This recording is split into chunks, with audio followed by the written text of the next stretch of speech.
দেখুন, আমরা এই যে সেন্ট্রাল রেফারেল সিস্টেম নিয়ে যখন কথা বলছিলাম তখন তার সঙ্গে ডিসপ্লে বোর্ড এই শব্দবন্ধ জুড়ে গিয়েছিল।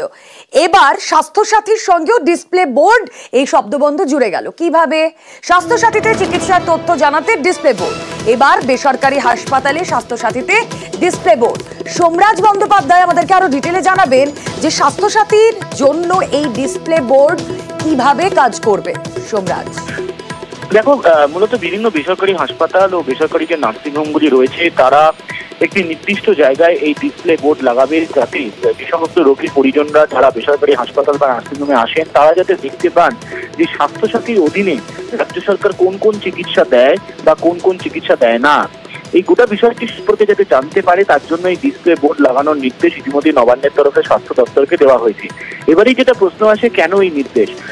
বিভিন্ন অভিযোগ আসছে ইতিমধ্যেই নবান্নের কাছে যে স্বাস্থ্যসাথী কার্ড থাকা সত্ত্বেও বিভিন্ন বেসরকারি হাসপাতাল ও বেসরকারি নার্সিংহোম গুলো তারা ভুল বুঝিয়ে দেয় যে স্বাস্থ্যসাথীর অধীনে চিকিৎসা পাওয়া যাবে না, নির্দিষ্ট কিছু ট্রিটমেন্ট পাওয়া যায় না বলে বিভিন্ন সময় অভিযোগ উঠে আসছে। সেই কারণেই নবান্নের তরফে নির্দেশ স্বাস্থ্য দপ্তরকে দেওয়া হয়েছে যাতে দ্রুত বিভিন্ন বেসরকারি হাসপাতাল ও বেসরকারি নার্সিংহোমগুলো এই ধরনের ডিসপ্লে বোর্ড লাগায়। এক্ষেত্রে যারা রোগীর পরিজনরা যারা আসবেন তারা যাতে নির্দিষ্টভাবে জানতে পারে যে স্বাস্থ্যসাথীর অধীনে তারা যে চিকিৎসা করাতে এসছেন সেই চিকিৎসা পরিষেবা পাবেন নাকি।